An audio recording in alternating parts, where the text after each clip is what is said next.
Welcome back, all my fellow football fans, to another episode of the Football Mundial podcast. I'm your host, Alex. We got my two co-hosts here. We'll start off with Daniel Valdez. How you doing, bro?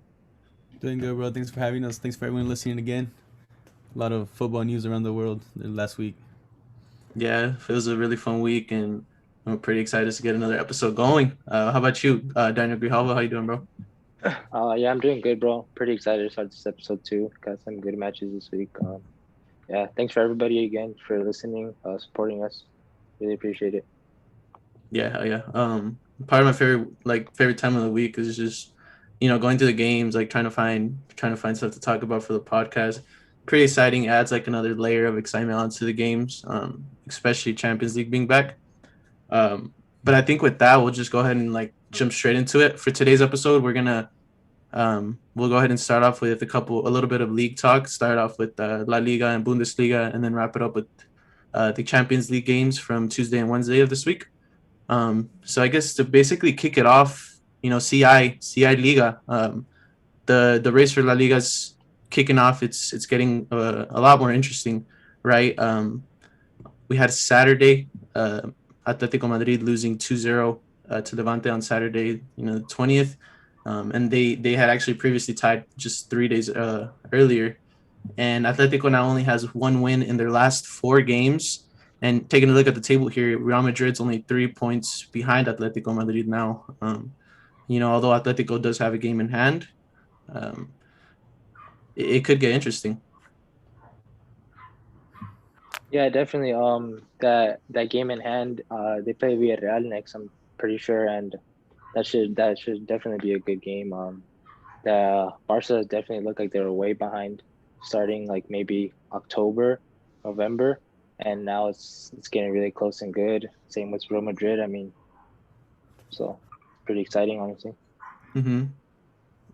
Yeah, like you said, CI Liga. I think it's more of a opportunity for Real Madrid though, considering that Barca drew this weekend. Probably a game that should have been won, considering that Atletico had lost. Yeah, no, and I think I have to agree with you, right? Because especially for Real Madrid's case, the race looks a lot more interesting because if we look back, Real Madrid does have that win on Atletico already. So all they realistically need in the next match would be a draw, and if somehow um, the two teams, Atletico Madrid and Real Madrid, end up even on points, Real Madrid will still end up taking it because of the tiebreaker, right? They already have that one, so that's an advantage, and realistically, Atletico just needs to drop. Let's say Real Madrid does end up winning that game. When they play each other one more time, at that point, Atletico Madrid would only have to lose one more game for them to be equal on points. So this race is like very, very, very much on. Yeah.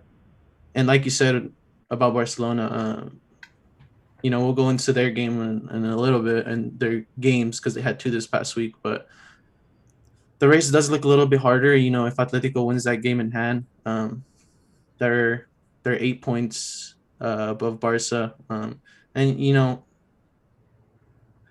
Atletico, although they've had their struggles, I think they'll end up figuring it out, right? Like they as almost as bad as Real Madrid. They have all these players out. They didn't have Savic and Saul against Levante. Both of those have came back, but they also don't have a right back. And Trippier has been suspended again, and Versalco is out.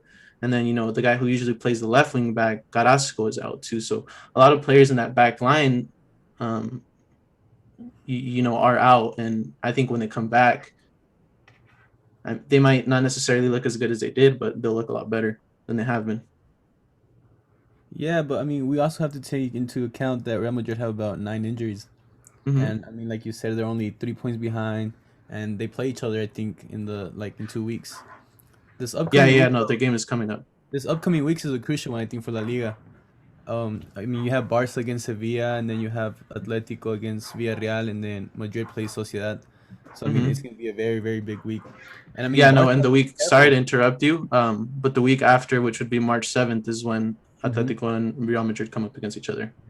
I think Barca specifically have to worry more about securing that third place because they're only 2 points above Sevilla and they play each other. So I would be worrying about that before worrying about the title. Yeah, and I think this is more of a title race for Sevilla to take on than Barcelona. I've said it a lot of times, and I kind of feel like I'm reiterating the same thing. But Barcelona has not won a single big game this season, and they still have, if I'm not mistaken, they still have Atletico one more time. They still have Real Madrid one more time, and they still have Sevilla coming up this weekend, right? So that's 9 points right there that are honestly up in the air, and I can't even tell you if they'll secure, maybe 2 points. 2 points out of that is kind of hopeful, just kind of like looking at their form. Um, so yeah, and, I consider Sevilla. I mean, if they win their game in hand, they're only a point behind Madrid. So they're up there in the title race too. Especially if they beat Barca this weekend. Yeah, yeah, that's what I'm thinking. But I mean, I wouldn't be surprised if Atletico bottles it. To be honest, it wouldn't be something that really surprises me. But we'll see. Especially looking at Real Madrid, the way they ended last year, right? It's like they've proven that they can grind out these results. Whether it's just like a 1-0 win, what they just did against Valladolid on Saturday. Atalanta yesterday. Yeah, and it's like Zidane has kind of created, although he hasn't created anything spectacular offensively, I guess you could say.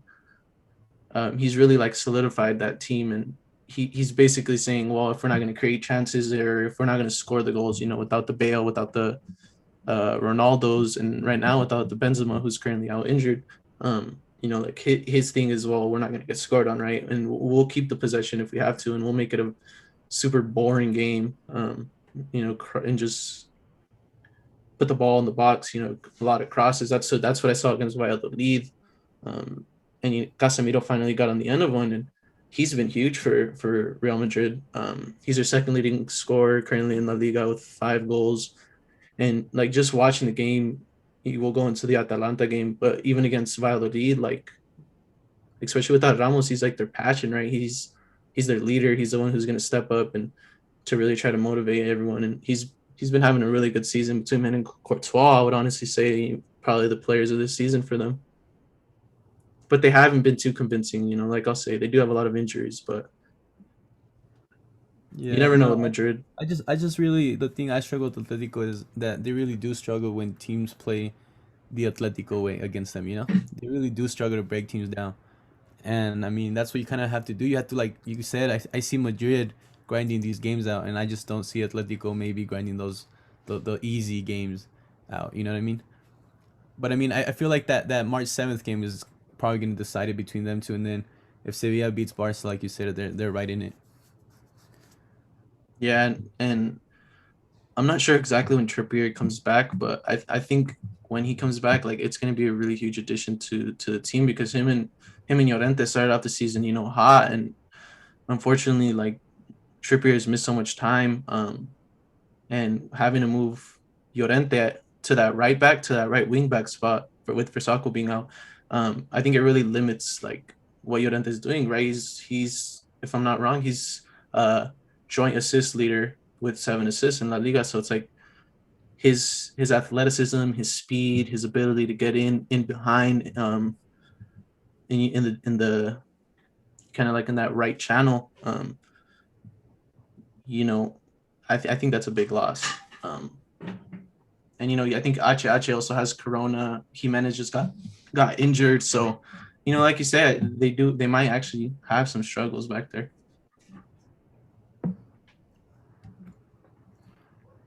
Yeah, I mean, that's what we're talking about. Then I don't know. I feel like Torreira, who's been there, hasn't actually showed up this season. I feel like he still has a long way to go. Um, but we'll see. I mean, it's just a matter of grinding the results up. Yeah, I'm glad that like there's a title race though, right? It was looking kind of boring for a while, and even if Atletico doesn't end up pulling away again, at least we see this for a little and get some excitement in La Liga, because at least in Europe, it's not looking too good for any of the teams. Well, Mhm. Europa That's League maybe, that's but another thing. Though. If they do drop out of the Champions League, I mean, they'll be able to focus more on La Liga, and we'll probably see like their players rested, more more attention to La Liga, I should say. Maybe that's where they Mhm. can take it. But I feel like that March 7th game is gonna be crucial. Yeah, Definitely, that March Yeah, 7th game is going to be definitely. big.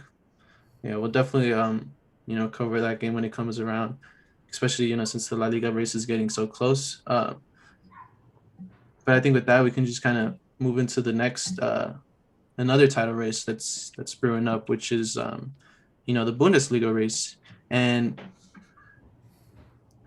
Bayern Munich plays Frankfurt on Saturday, 20th game just passed, and they take the 2-1 loss. And Frankfurt, really came out without Andre Silva, who is second leading goal scorer right now in Bundesliga. And, Jovic just moves right in, takes a spot. And although he didn't have a great game, Frankfurt kind of found the weaknesses of Bayern Munich. They had Sula at right back, and they kind of kept attacking that, right? I think it was Kostic up that left who, kept going at him. Sula's a bigger body, and you have Choupo-Moting at 10 without the Mueller, who's going to be out until at least March 6th when they play Dortmund. So, it could be a pretty tight race here. Leipzig's only 2 points behind. Yeah, definitely. It seems like it's gonna be a good race. Especially with Bayern's defense. I'm looking at the table right now and their goal differentials, and I mean, yeah, Bayern have a better difference in goals, but they've conceded 31 and Leipzig have conceded 18. So I mean, it's just that Bayern defense might be a problem in the end towards the title, because I mean, defense wins you games. Yeah. I feel like this happens in the Bundesliga quite often, like where we feel like someone's gonna dethrone Bayern Munich, and then they just kind of Yeah. dip at the end when they shouldn't. I mean, Leipzig's been up there for the past like 2 3 years too, but I feel like I feel like they just don't keep that same level with Bayern. I feel like Bayern ends up grinding, like we're talking about the results that they need. But I mean, they do play each other once, I think in April. So I'm pretty sure if they both keep it up, I mean that's going to be crucial. And the past games between them have been very, very, very like interesting. I should say, like they're very, very like open. So I mean, it is a great title race to be honest. And then you have Leipzig, who's probably gonna um get out of the Champions League. So I mean, like I said, to be able to focus more on that. But we should see. We should wait and see. Yeah, no, for sure. And I think it'd be kind of nice to see, even if Leipzig doesn't necessarily like win this year, even if they push it to like the last match day or second to last match day, and finally give Bayern Munich like a run for their money, which we haven't seen since Borussia Dortmund. Back when Klopp was in charge, and they had Lewandowski and they had Götze, and Mats Hummels was in his prime. So I think it would be really nice to see, especially because we don't know if Julian Nagelsmann will be there for that much longer, right?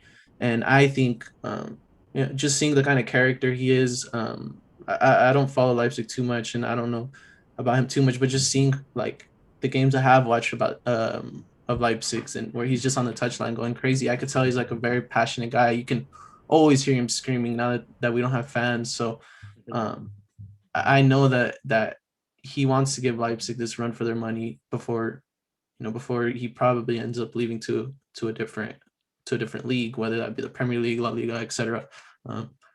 We'll have to wait and see, but I think he truly wants to give Bayern a run for their money. And like you said, if they go out in the Champions League, you can just kind of focus on this and the Pokal more, and try to lift some kind of silverware.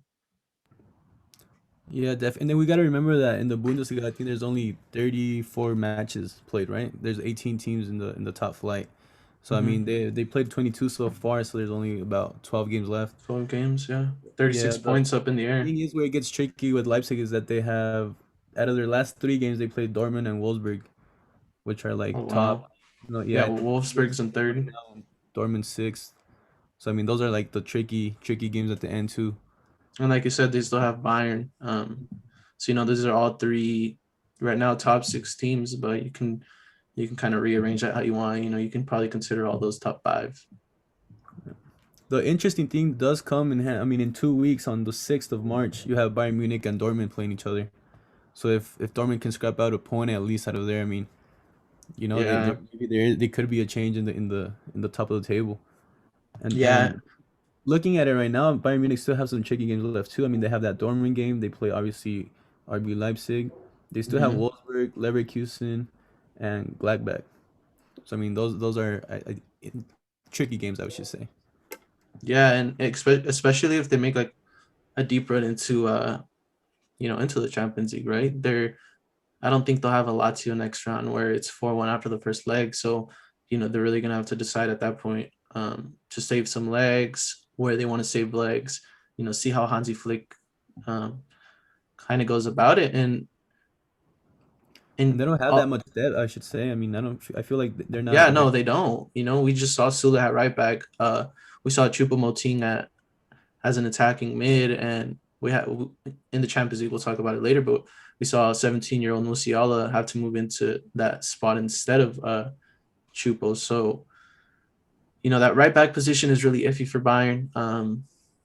Sule did have a good game in the Champions League, but whether he'll continue to do that right back, he's a really big guy, and although he is Mm-hmm. big for his size, I'm not sure if you guys saw the goal. I think it was Yunus where he just Mhm. cuts past him, and it's like so quick, because Yunus is such a small, agile player.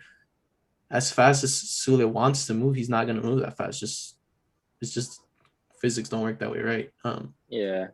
So that's a weak spot that might be could be getting exposed.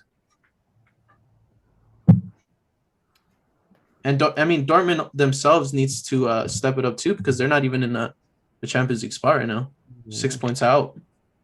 I mean, the option you do have as being Bayern, you can always move Kimmich into that right back again. I mean, he's obvious. Don't get me wrong, he's been phenomenal right there at that CDM position. But I mean, if it's really a necessity, and it's really getting exposed, I mean, you can just always plug him in back there again.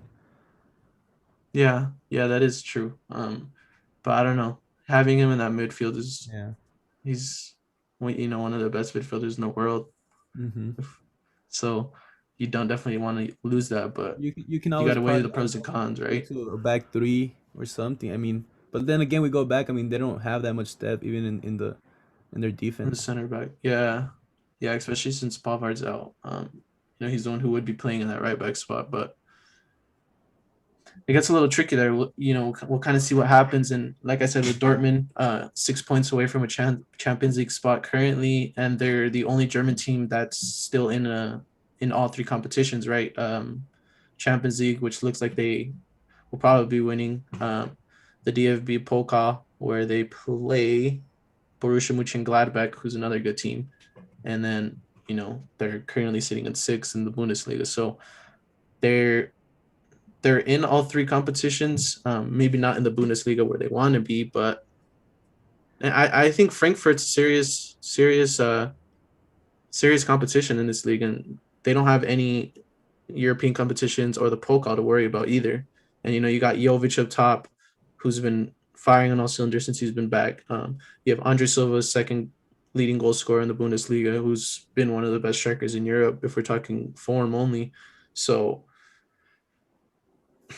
if I had Yeah. to pick between one of the Wolfsburg and Frankfurt to drop out, I'd probably go Wolfsburg, but they've been in great form too. They only have 2 losses in the league, so Dortmund may not even be in Champions League next year if they don't win it.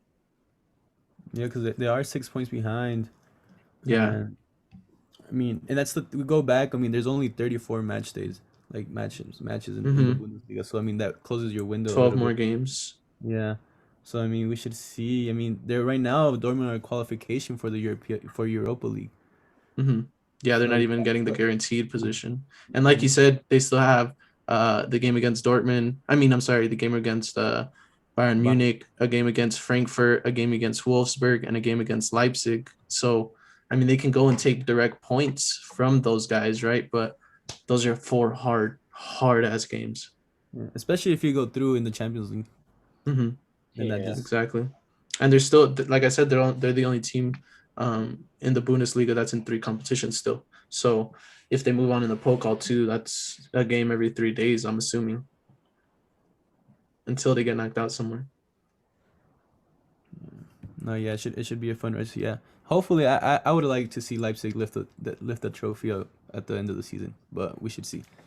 I feel like it would I be the agree. perfect way to send Nagelsmann out on another journey. No, I agree. I'd love to see them win. Will they? And just we'll stay tuned and we'll keep you guys updated on that week by week how it goes.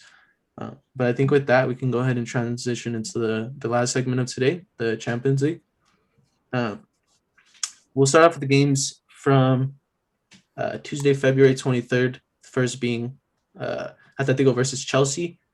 As we explained in our last Champions League episode, because of the coronavirus issue in England, with the mutation,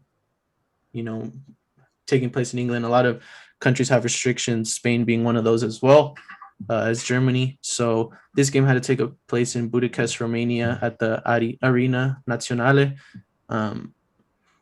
And it was an interesting game, right? Atletico versus Chelsea. We kind of saw a return of the classic Atletico, where they sit back, and I don't think a lot of us expected that. And Thomas Tuchel came out the exact opposite way, kind of like expecting it from Simeone. And as a Chelsea man, to see how Tuchel came out, how'd you feel about it, Daniel, and how did you feel about the game? Grijalvo, of course.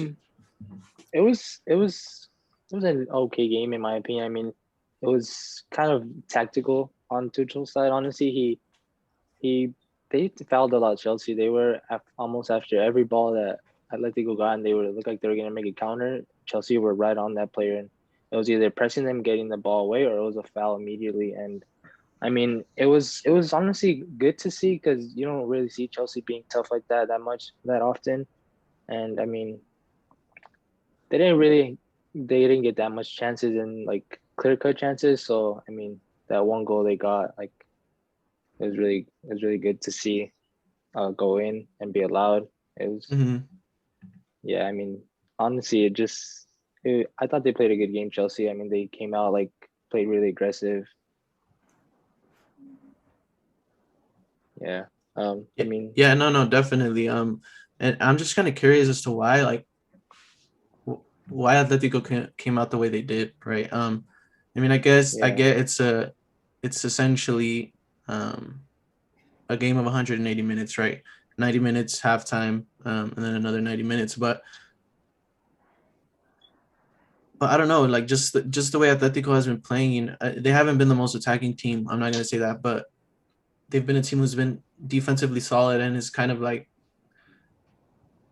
been able to move up the field as to compare to what we've seen like the last couple of years, right? They can play the game in the midfield now and they'll hold possession a little bit until they can attack, or they're just not the defensive team that we've seen, and they're not the defensive team that we saw from Tuesday, and it was just a bit surprising to see from Simeone. Yeah, I mean, I've been enjoying this Chelsea side a lot, to be honest. I feel like they're very flexible with the 3-4-3 that they're playing right now. You see Tuchel bringing back Rudiger, Alonso, Kovacic, Jorginho, who had basically been erased by Frank. And I mean, yeah, like you said, it's a little bit surprising, especially being at home for Atletico. Not kind of taking advantage. I mean, it was I would say a poor game in their part. Yeah. And then you have Luis Suarez, who's still kind of failing to show up in the Champions League. And I mean, it's been like this for the past 2-3 seasons. I mean, will he get that away goal that everyone's waiting for in the second game? I don't know. I don't think so. And then Felix, I think, was pretty poor too. Joao. Yeah, no, he really didn't like come alive into the second half, and even in the entire season, he hasn't been playing too well. You don't see Simeone start him too much, and it can become a question of like whether that's more him, or like Atletico style. If he would have gone to a different team to develop, would it be any different? But still, for being as expensive as he was, he hasn't shown too much.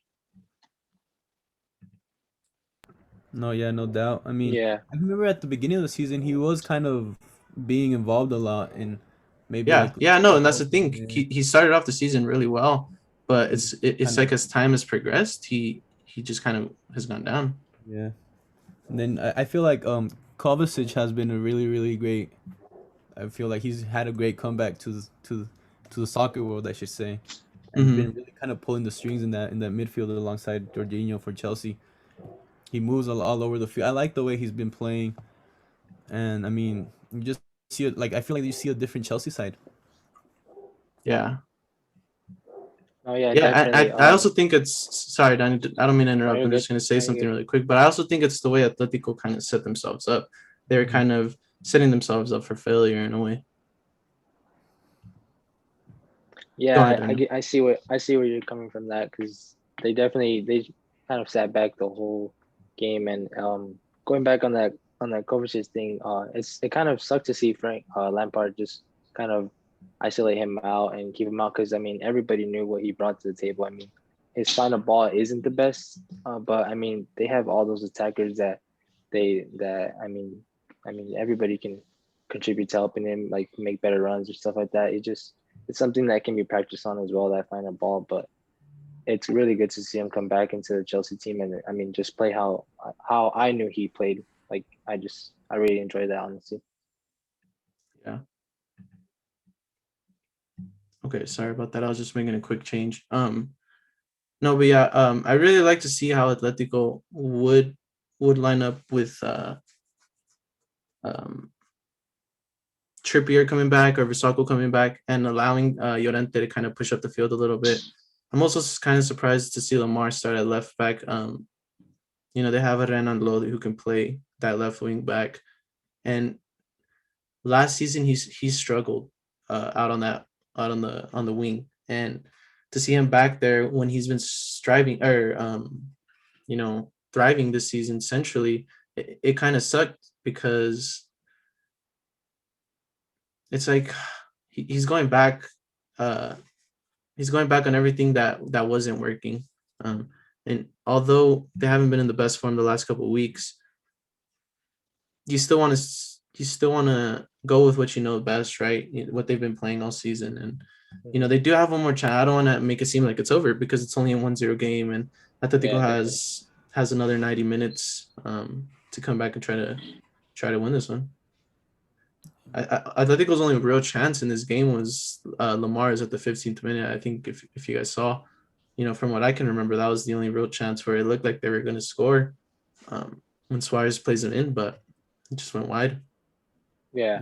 That Giroud bicycle, man, that was a beauty though. To make it 1-0 Yeah, and he was in a really game pushing that it. was yeah, in a game that was just so dead and like Yeah, kind of definitely. boring in a way. Like it was weird though because although it was an excellent goal, the offsides kind of kills it. Like they call it offside so quick, so in a weird way it killed it. But then the VAR comes Yeah. back and you can see that Hermoso's the one that actually plays it to Giroud, so there's no offside since it's coming from the opposite team.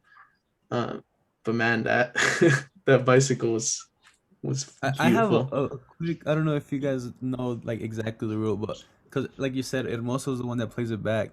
But does it have to be an intentional or like it doesn't matter if it's accidental? Like if I just like the defender just plays it back.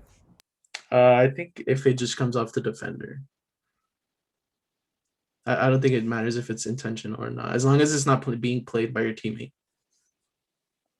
Yeah, because I know that if you like make a pass and it like bounces off or hits like a rebound, I'm pretty sure you're still offsides. Even Hmm. Yeah, because the pass was played yeah, by the yeah, yeah. But if the pass is actually because if it wasn't for obviously if it wasn't for Hermoso like being the one to hit it, obviously it wouldn't get to Giroud. So I mean, in that case, it's like a clear pass, I think. But I did also want to bring up one other point, which was that Mount's going to be suspended for the second game, and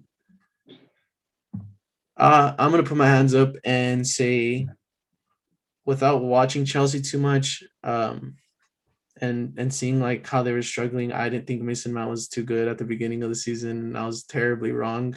Um, I was like, wow, why does Frankie playing this guy? Like, it kind of felt like a Guardiola Xavi thing, like so it's a player that he really likes, and um, that's kind of what I thought. Not to say that Xavi obviously didn't deserve to play because he did. But you guys kind of understand what I mean. It's kind of like that. But he's a good ass fucking player. He's a Yeah. fucking good ass player, dude. And it's like most it of like those chances were being created through him. Yeah, it's like everybody got into that hype that he was just playing because of Frank, you know. Yeah, And like like you saw the memes when they announced the new manager, and it's like, oh, like he's like the worst, like the one that's taking it the worst, the one that's probably gonna like take it to heart. Yeah. He's probably not gonna play no more. And you see him, and he's been balling. Yeah, and Tuchel didn't really. I mean, I'm sure he saw him at training and I'm sure he was a good player, but he didn't start him at first, right? He said he wanted to go with the experience and what he knew. But after the first game, I don't remember if Chelsea lost or tied. But after the first game, it wasn't a good performance. They tied. Haven't lost. I think they tied. Yeah. They haven't lost. Yeah, they haven't lost since he's taken over. So. Okay. Yeah. So then it was a tie. But the team didn't look too good, and then I watched the next game with Mao, and I'm like, wow, like, this guy's kind of the one that sparks them. He's kind of like their midfield, like, I don't know what it is, but he's like an engine. Who starts that team? Who do you kind of fit in? Like, who do you put in for Mount in the second leg of this game? I mean, you can Havertz. Havertz started on the bench, right? Yeah, any of those three haven't been in great form. You can put Pulisic, Havertz, or Ziyech, and I mean, I just feel like they're not at the level they've shown before. They should be. Yeah. So in the sense, you feel the shoes of Mason Mount. Mm-hmm. I think. I don't. Well, we don't even know exactly what Tuchel's going to go into the next match with. But I want to say it's going to be Havertz. That's going to start just because they're kind of more central players who can go out wide. That's just my opinion. I wouldn't be surprised if we saw Pulisic though. Yeah, because I don't think he'll change his tactically way too much. Because I mean, I feel like Atleti won't change too much tactically either. I mean, I feel like they're not gonna go all out attack. I mean, like you said, it's one goal. I mean, you know how Atletico usually play. Mm-hmm. They'll have 1-2 chances and put all their money on those. Just hope they score. Yeah. Yeah, no. So definitely that next leg is gonna be March 17th. It's scheduled for this. It's not scheduled for an exact location yet. It's most likely going to be in Bucharest, Romania, right? It just got confirmed that it's going to be at Stamford Bridge in London. Oh, it is? Oh, wow. Yeah. Okay. Atletico were pretty hurt about that. And it sucks because what happened? I don't understand what happened with the restriction or like what's going on, but I saw that they got confirmed today by UEFA that they're going to be playing there. Because Arsenal, that's going to be weird because how is Spain going to go back, Yeah, I don't know. And then like you had Arsenal playing today against Benfica in the Europa League at home, and they're playing in Greece. And it sucks because like in the case of Atletico Madrid, who was supposed to be at home in this case, and now Chelsea has that away goal, but they're playing at a neutral site, and although there's no fans or anything, it's still. I mean, it's still a weird feeling because you still have to travel. You still, whereas Chelsea is going to just be at home in this one, and they're not going to have to travel to Romania like Atletico had to. And although it's not the craziest advantage, the Chelsea players know the Stamford Bridge, right? They know the Stamford Bridge better than anybody else. They know that pitch, like Barcelona's players, they love to play at, the Camp Nou, the field's extra wide, You have your rituals, you have your your home game routine, you know what I mean? Like everything you kind of do to that game. I mean, it kind of changes the scene like for Atletico in this case that they weren't able to play at home, And I'm sure it had something to do with like it being cheaper. UEFA doesn't have to send people to go like set up or whatever it may be. I'm sure Chelsea has, it's something small, but I think it does make a little bit of a difference, and I would be annoyed if I was an Atletico fan or on the Atletico side. I feel like like in today's game, every little thing can be an advantage. You Mm-hmm. kind of pick out every little aspect of the game. Yeah, definitely. But we'll see how Atletico responds. I'd like to see if Simeone kind of comes out a little more attacking next game. Try to push that line up just a little bit. We'll see. I'm not sure if the right backs are set to be back, but we'll see if they will be. Next up, which took place on Tuesday the 23rd as well, we had Lazio versus Bayern at the Stadio Olimpico in Rome, Italy. Um, Unfortunately, this game wasn't as close as Atletico Chelsea. It just starts off with Lazio, a mess up in the ninth minute. Musacchio tries to play it back to Pepe Reina, but it ends up going to Lewandowski and just slots it home. And from there it just seemed unlikely like Lazio was ever going to come back from this one. Yeah, it definitely sucked to see that mistake early on. I mean, you really hope with the Champions League games for it to be kind of, I mean, definitely a good game, but also kind of tight and just, but yeah, I mean, in my opinion, honestly, it's yeah, Lazio they definitely lost by a good amount, but it seemed like they were still having a good amount of shots in there, and like they could have put some chances away. Honestly, that could have maybe changed the tempo of the game that I saw, but I mean, it's just, I mean, it's you got to put those away to like. Yeah, and especially like the way the first goal goes in. Especially when you're playing against Robert Lewandowski, right? You want to make him earn those goals. You don't want to just gift it to him, especially 10 minutes in. And when you just give one like that, it's like a punch and like a slap in the face, and it's really hard to get out of, especially when, like I said, it was gifted so easily. As a player, it's like, wow, we had to defend 90 or 180 minutes against Lewandowski, and we just gave him a goal 10 minutes in. You're already setting yourself up for failure. And at halftime, it was already 3, and only 2 minutes into the second half, it's an own goal where it was a Serbi. He can't figure out his feet, and he just smacks it in. And at that point, it's 4-0 in the 47th. And like, what are you gonna do realistically? It was too many given goals. Yeah, that's what I was gonna tell you, especially like 3-0 at half against Bayern. Like, it's unacceptable for a team to concede if you want a real shot at it. Especially, it's kind of surprising coming from Lazio, who have been very competitive in the last few years in Serie A. I feel like they just haven't reached that next level yet. But then you have to also look at, like, they're not that big of a club. They don't have that many funds. But I feel like they're very competitive at least in Serie A.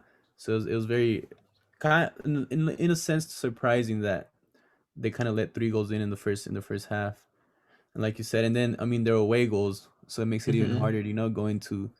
I mean, I'm pretty sure they won't be able to go to Germany, right? They're probably playing the neutral location as well, or Um, no, no, no. This one was Italy. played. This one was played in Italy. Okay, okay, yeah, but Yeah, yeah. even worse, going into the To the Allianz. Allianz Arena. Yeah, I just don't see anything much going on in this tie. yeah, and it sucks because Daniel Grijalvo was right. Like Lazio did get some chances in.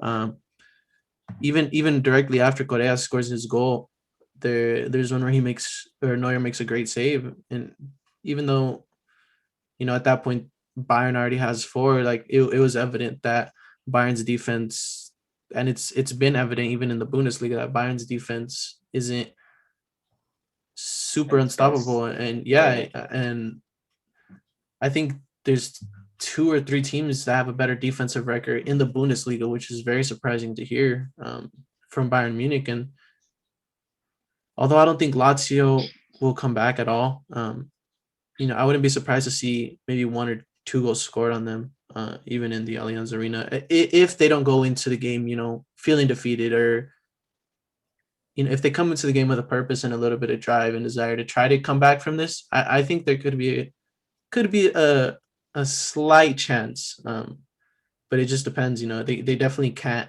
go into the game and give up another one like they did within 10 minutes. No, yeah, yeah, I definitely. mean, yeah, it wouldn't be surprising if Bayern let in, like you said, 1 or 2 goals, considering the attacking players that Lazio have. They have very interesting players. I Mm-hmm. mean, you see Immobile, who's been killing in Serie A in the last few seasons, Joaquin Correa, who's actually been performing for them, and then you Scored a have nice goal. Alberto and Savic in the middle, who I think Alberto, in my personal opinion, is a baller. Very technically, yeah, very technically gifted, honestly. Yeah. Yeah, no, no, no. Like you're saying, they have the options, and um, they have goal scorers, right? Immobile, even Milinkovic Savic in the midfield. and Luis Alberto, who's a really good creator. There's a small glimmer of hope, but like I said, they have to get that goal early. The return leg is going to be March 17th at the Allianz Arena, and if Lazio can get 1 or 2 early, it would make the game very interesting, and that's what I'd like to see at the very least. Just an interesting game, even if in the back of my mind I know Bayern's going to go through. Yeah, because I mean, I think they have to score 4-0 to go through. Yeah, that's true. Yeah. They can also 4-1 to go into overtime, or extra time. Yeah, But like at least make a game out of it, yeah, like we said. I would say maybe I wouldn't be surprised to see like a 2-0 win for Lazio, maybe 1-0. And I didn't even mention this, but the second goal, Goretzka gives Musiala a really good pass, and he finishes it like super calmly from the top of the box. And for a 17-year-old who is I believe is about to turn 18 in a couple of days, it's a super cool composed finish. And if you watch Choupo-Moting in the game against Frankfurt over the weekend, Musiala played miles better, and Musiala had actually a really good game. So will we continue to see him? Possibly until Mueller comes back in like a week or two. But it's really exciting for him, and to be the youngest player to ever score for a German team in the Champions League, and to just come out after committing to Germany and turning down England. It's super exciting for him, and he's definitely a player, that's going to be one to watch for the years coming. 17 years old, about to turn 18. Super exciting. No, yeah, we have to keep an eye out for him too. Mm-hmm. All righty. Well, wrapping that one up, we'll move on to our last 2 games, which took place on Wednesday, February 24th. The first being Atalanta versus Real Madrid at the Giuseppe Stadium in Bergamo, Italy. This was, I think, my favorite tie coming into this week. Between Real Madrid, between Atalanta. Atalanta has been in pretty good form. They've only lost once in 2021. Going into it, at least, this would be their second loss, but they had only lost once going into it. But unfortunately, the game was changed early on by a red card, and I thought Atalanta looked like they had a chance. It was a fun game at first. They got a couple chances, a couple breaks, nothing too dangerous, but the red card definitely changed the game. Did you guys think it was a red? What did you guys think about it? No, I don't think it was a red.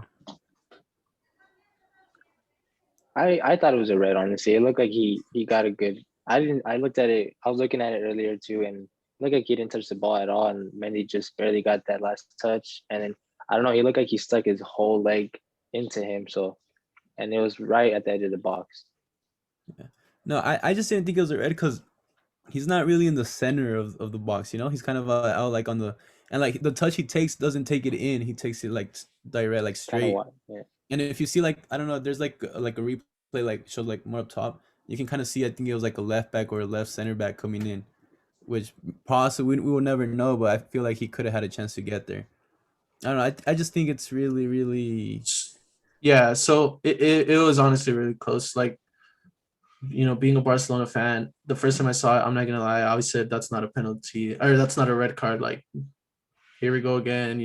People say UEFA, but we really know who gets, who pays the refs. It's the men in white. No. But in all seriousness, looking back at it, they took out the last man back rule, right? And now it's just if you're denying a goal scoring opportunity or not. And although, looking back on it, he wasn't the last man.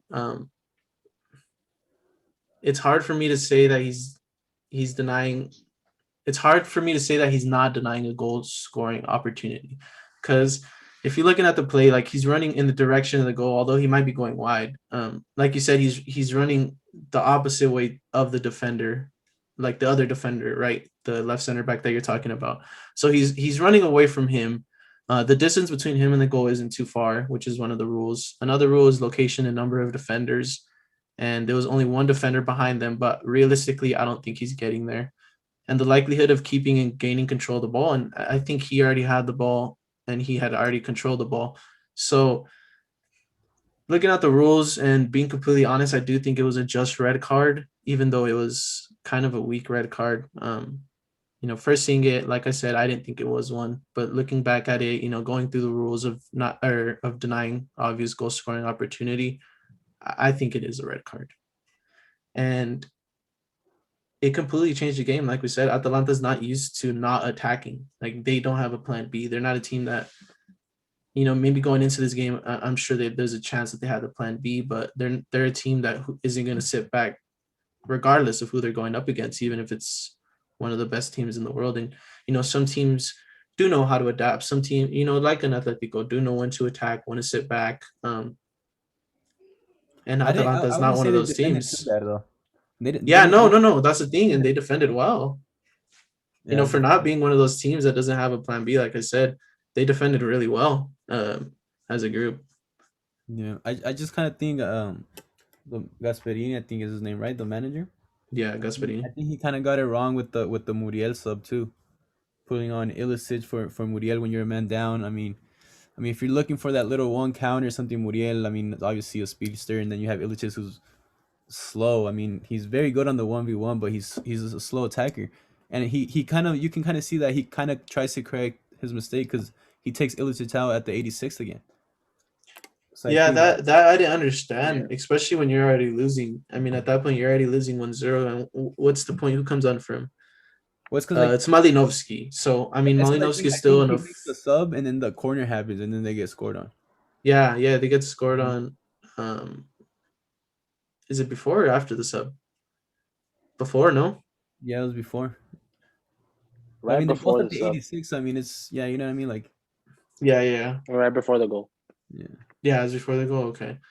So, yeah, I don't, it's just weird. Like, I don't understand what's the point of taking him on, especially when you already wasted a sub to bring him on, right? yeah, And exactly. and if you don't think you got because I think what happened is he the red card happens, right, and then the sub comes, correct? Well, no, not his sub. His sub Illicit. comes at the 56. Oh yeah, his sub's not till the 56th. Yeah, Oh yeah, so that's even weirder. yeah. Um, That's what I'm saying. Like, why I not think just Illicit should have started. Honestly, I think it should have been one of Zapata and Muriel and Illicit because like especially against this defense. I don't know if you're necessarily just gonna get in behind. It's hard to say, but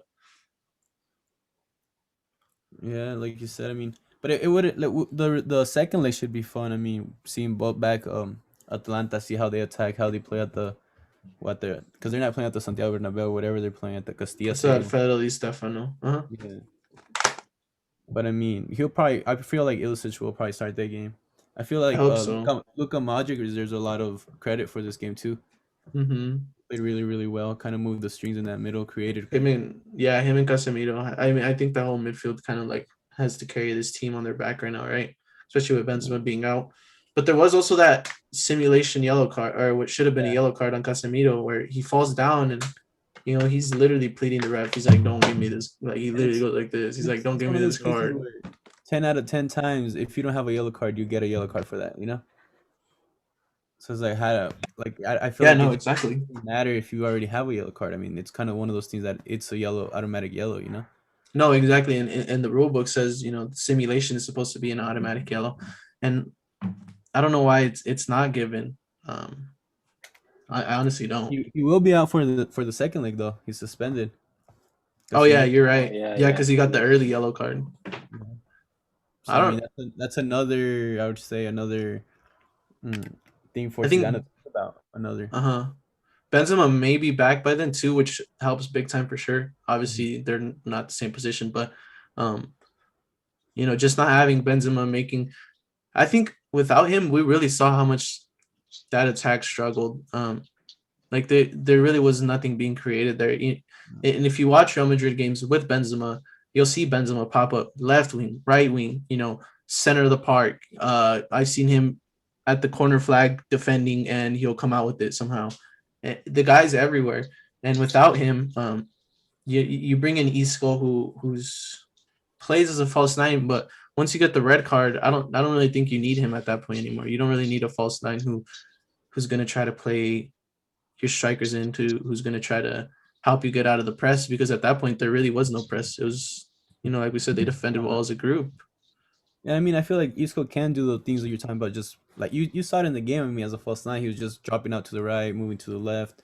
But then he doesn't have that, obviously, that presence in the box that Benzema gives you. You know. Yeah, that That guy, he does it all, man. Yeah. And then I feel like we gotta talk about Vinicius too. I mean, the guy just doesn't seem to be able to get a one shot on goal, because he did have a couple of chances, a couple of clear chances where. Yeah, there was one right in front of the, like, maybe like the penalty spot or something. He was like right in the middle, and I think he hits it over. And Yeah, he had one outside the box too, where I think Isco gives him the beautiful through ball, which he makes. I think he makes the defender. He takes one too many touches, and then goes deflected off a defender. But I mean, that I think that chance comes at like the 30th minute or something like that. So I mean, you score that one, and then the game's just way easier for you. One man up, 1-0 before half. And it's weird because I feel like he hasn't really progressed as a player. Like he's like almost the same product that we saw when he came in. And when he came in to Real Madrid, I was like, wow, this guy's, he's a great ball carrier. He's really great dribbling. If he can just figure out like those just the decision making and the finishing, like he's gonna be a scary player. Being a Barcelona fan, seeing him on the opposite team. But I looked at his stats earlier today, and he's kind of regressed, right? His XG per 90 hasn't changed too much. I think his expected assists went down a little bit. So I don't know. His chance creation hasn't gotten better. His finishing hasn't gotten better. His decision making hasn't gotten better. I honestly think Rodrigo, from what I'm hearing from Real Madrid fans, it seems like they're more excited about Rodrigo, who's unfortunately hurt right now, than Vinny. Like, Rodrigo has kind of like this coolness to his game. He's a little more calm. He has the pausa, and Vinny seems like super erratic. Like, he looks like he's always like trying to do something. He doesn't know when to do something. He doesn't know when like to just kind of like chill out and let the game come to him. But I think he did do a lot better in this game than he has previously. Like he was moving a lot. It seemed like he was like the last man up top, right? Just trying to make some movement, trying to make some runs, but he really did not do too much. But yeah. I mean, realistically, I don't think Isco and Asensio did any. I think they honestly had a worse game. Yeah, they were kind of non-existent too. Yeah, the thing is, I mean, Vinny is only 20 years old, so I mean, he has plenty of time to like you said, finish those little things that he's missing. But I mean, like you said, like when he came in, we did like expect, when we saw him play, when I saw him personally play, I was expecting more. Like you said, he hasn't just progressed. He hasn't taken his game to the next level. And being at Real Madrid, I mean, you kind of have to. I mean, he'll be gone soon. And I don't think it matters so much, right? If he doesn't have 15 goals a season, 20 goals a season, and 10 assists. I think what matters is, seeing the progress, seeing the growth. And I don't watch Real Madrid, every game of the full season, but I don't think he's developed too much. And from what I hear from Madrid fans, he hasn't. And, for his own sake, I hope he does. Maybe not in a Madrid jersey. Maybe he does it somewhere else, but just being at this level, you got to take your chances, with Hazard being out, like given that opportunity, you have to take advantage of that, or else you won't be wearing that shirt and the time. Especially at Real Madrid, I mean, it seems like every season they're looking for a new like Brazilian youngster or something on it, Yeah, no, it's true. And Florentino Perez like doesn't care. He's about production, and if he's not going to produce, he'll get him out of there. He doesn't care. Yeah. But the return leg for this game is going to be March 16th, like we said, at the Alfredo Di Stefano in Madrid, Spain. And like Daniel Valdez said, this tie is not over. This is going to be a super interesting Definitely leg. A good game. Yeah, it's only 1-0. And knowing Atalanta, the way they play, I don't know if you guys knew this or not, but in terms of XG and XA per 90, Muriel is actually like the highest in top 5 European leagues. So, He has the ability to score a goal. Ilicic has the ability to create and score a goal. He had Messi like numbers last year, just statistically speaking. And Zapata's a good player. Malinovsky's a pretty good player. So they have goals in there, man. They definitely have goals in there. So do those wings back. Golson's has, I think it's like 7 or 8 goals already this season. So like I said, they got goals in them. I'd love to see the game get interesting if Atalanta can nick one in early. No, yeah, they're a very dynamic team, a very like a team that, like you said, pushes a lot. So I feel like it will be a good game. And like you were saying about Muriel, it's crazy because Zapata's the starter, like the main starter. I think Muriel does have like 4 or 5 more goals in him or something like that. It's crazy. I remember Mm-hmm. him at Sevilla too. I don't know why they sold him. I just one day he popped out at Atalanta, but Yeah, then no, like at Sevilla, he was a good player, but he'd have his moments, right? He'd have his moments of brilliance, and then it'd be more inconsistency. But I think just with like what Gasperini has brought to Atalanta, the complete rebuild he's done in his team, and the amount of chances that he gets for his attackers, you gotta love Gasperini, like as a coach, to see what he's done with this team, who 5, 6 years ago was bouncing between Serie A and Serie B, and now he has him fucking competing up there with the big boys. yeah, I wouldn't be surprised if Atalanta go through, but like you said, it is Real Madrid at the end of the day. But then, like you said, you have those nine absences. You're missing Hazard. You're missing Ramos. You're missing important players. And you look at Potentially Madrid. Benzema, Yeah, potentially Casemiro's not out or out also, like we said. you look at the Madrid bench, and it's really just a bunch of youngsters. You have Mariano Diaz. You have Arribas, Duro, Altuve, who's the keeper, Luning, another keeper, Chus, Gutierrez, and Blanco. I think Just the only player that's registered for the first team is Lunin. Like I think the rest of those are Casilla players. probably Mariano. Mariano, I'm pretty sure it would too, Oh right? yeah, sorry, yeah, Mariano as well. Yeah, but all the other ones are Castilla. So Mm-hmm. hopefully we'll see. Like you said, Benzema will probably be back. So that kind of changes it up a little. Gives Atlanta a little bit more worries in the back. Yeah, for sure. Yeah, no, that's gonna be a tie that I'm really looking forward to covering in the episodes, which will be in a few weeks, about 3 4 weeks now. But moving on to the last match of this Champions League campaign, unfortunately, or this Champions League week, unfortunately, we got Borussia Mönchengladbach, who came up against Manchester City in the Puskás Arena again in Budapest, Hungary, and the citizens just continue marching, right? Come into this game on an 18-game win streak and 5 clean sheets in the Champions League. And with the 2-0 win, they pushed that to 6 clean sheets and 19 wins, respectively. So I think it was always going to be a difficult match for Borussia Mönchengladbach. Not only is it City, but it's City in this excellent form. And Borussia Mönchengladbach hasn't been in great form themselves. And, they know Marco Rose is leaving to Dortmund at the end of the season. So when your coach is leaving, that's also a really strange thing. Um, I'm not saying that they're not giving their all for the coach, but when someone's leaving, it's kind of harder. It's harder to Especially be for fully for a in. direct rival in your league. Like Hmm. I'm pretty sure it would be less weird, less, I don't know, unusual if he was like announces commitment. I don't know, Spurs, somewhere else. But Yeah, when you know yeah, he's for leaving sure. a direct team, it kind of does make you think a little bit. But yeah, like you said, Man City is a well-oiled machine. At this point, I'm pretty sure everyone sees them as the favorite to win it. Yeah, I think they are the favorites, like They don't have too odds many. wise. Yeah, they don't have too many. I would say like how do you say this? Like weaknesses, I should say. They're kind of everybody knows their job. I feel like they really fixed that problem they've been having the last season with the center backs. When you upgrade from Otamendi, no disrespect, but to Ruben Diaz, it's a big upgrade. Yeah, you And you can can even tell, see it. how many clean sheets they've been having, they've been able to keep. And then you have your players. Gundogan, who's having an excellent season.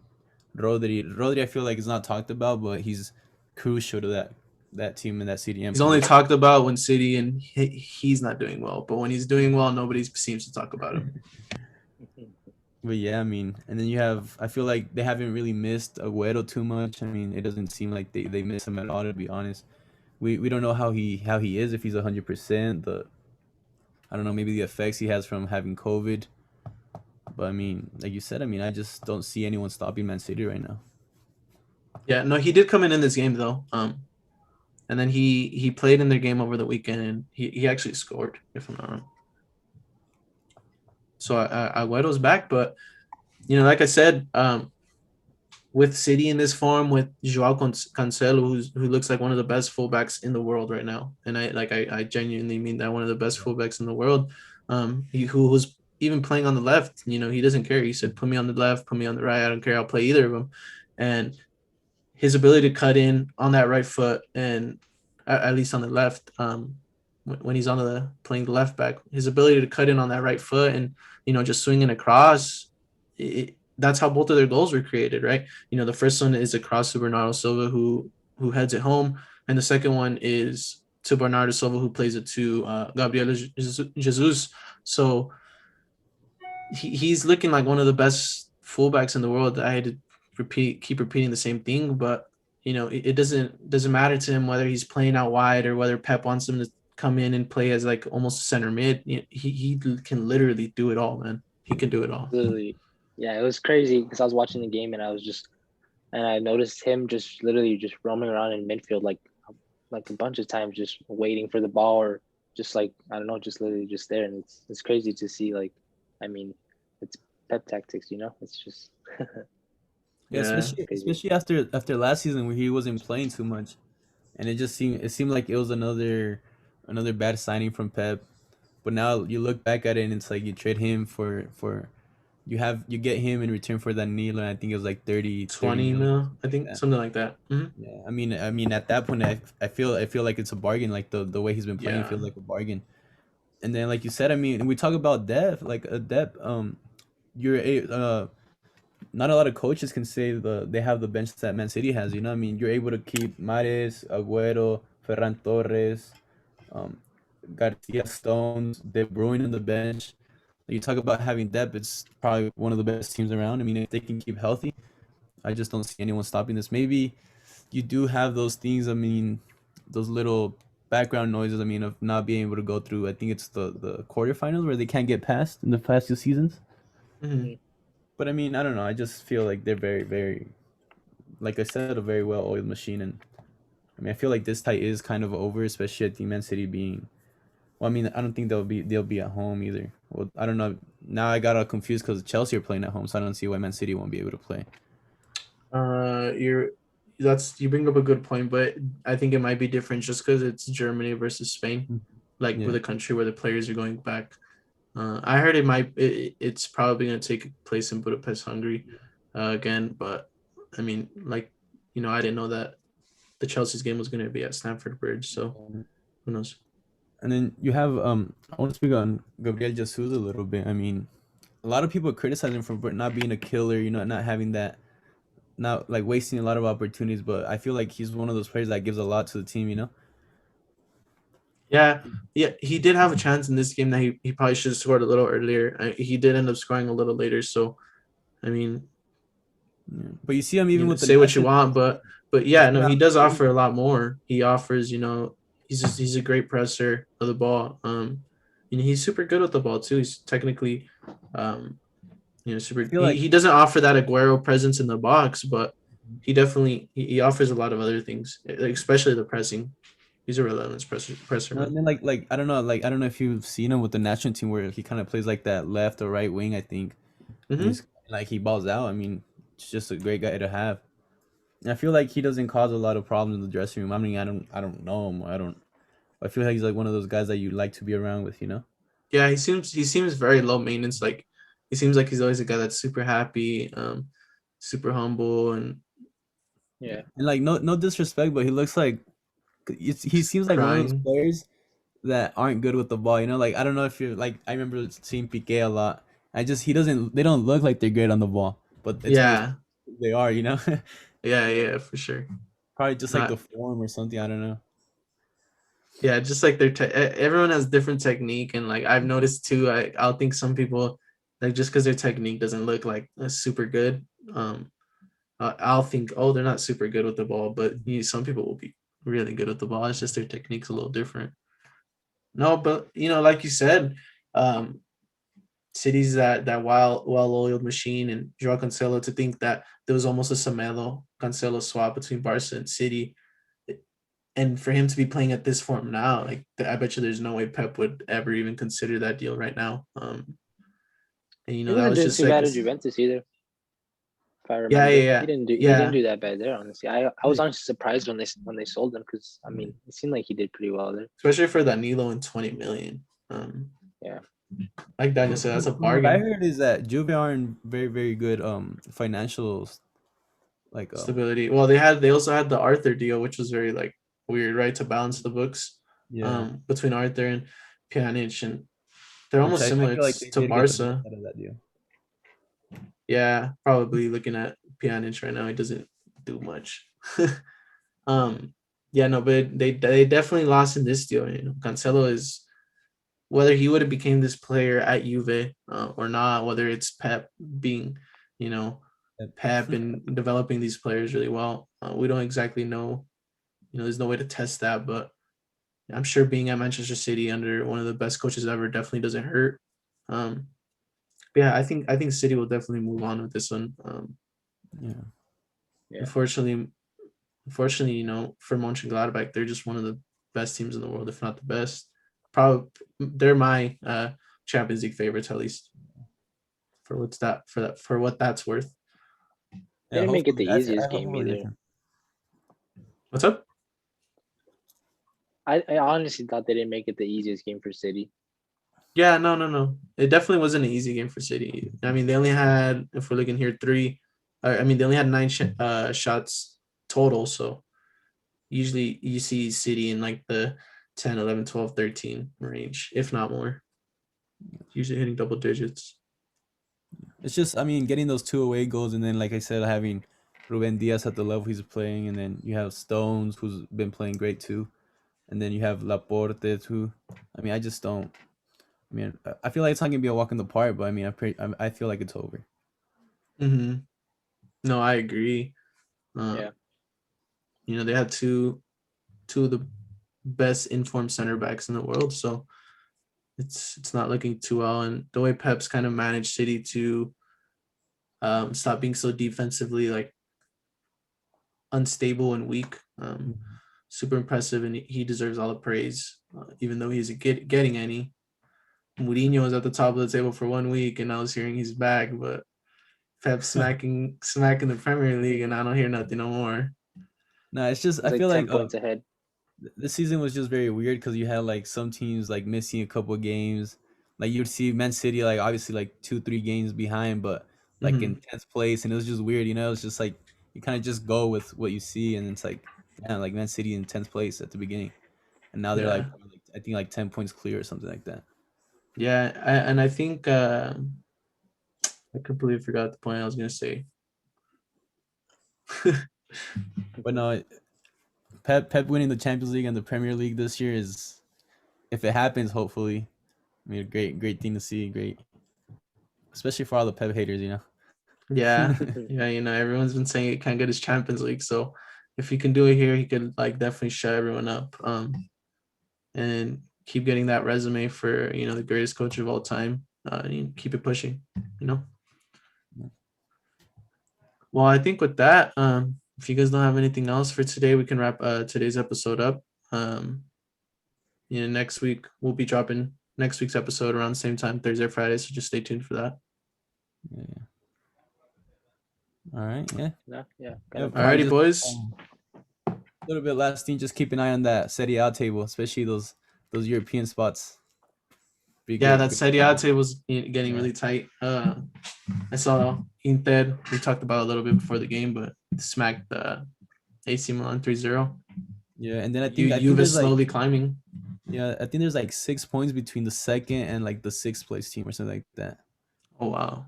Yeah, it's very close to be honest. It should be interesting, especially like I said, like the European spots. See who gets those. Mm-hmm. Yeah, no, I'm pulling it up right now, and Milan's 4 behind Inter. Juve is 8 behind Inter. I think they have a game in hand though. I know Juve Oh already yeah, have. you're right. Yeah. Yeah, no, so they could make it a little closer. Lazio, yeah, like you said, Lazio is in sixth and they're only 10 points behind. So the fight between Milan, Juve, Roma, Atalanta, and Lazio for Champions League places is going to get. Even Napoli's kind of in it. Yeah. Yes, it's gonna be a great thing to watch too. I don't know. Napoli just lost today too to Granada in the Europa League. So I mean, Yes, sir. Granada moves on, and who's the other one? Villarreal. Yeah, they beat Salzburg. Did you guys see Arsenal by any chance? Just before we wrap this up, I saw the game. they almost went out, bro. They almost I they're thought- this I thought- close. Saka, whoo! That boy's Only 19. nice. That boy is nice. Well, what about Ceballos? What about Ceballos? You didn't see the second goal? The second goal?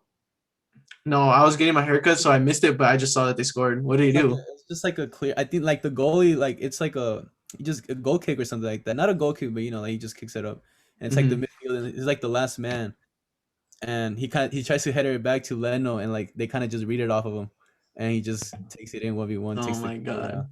And Yeah, because I was talking to my barber, and I looked down and I see him picking the ball up out of the net. I was like, oh shit! But I missed the goal. Like 2-3 minutes later, he gets subbed out. So I mean, it's kind of. Oh man, that's funny as hell. Yeah, no, so definitely we'll pick it back up next week. We'll release the episode, but we appreciate all you guys watching. I hope both of you guys have a good night. Thank you for hopping on with me again. Weekly things, so we'll keep it going.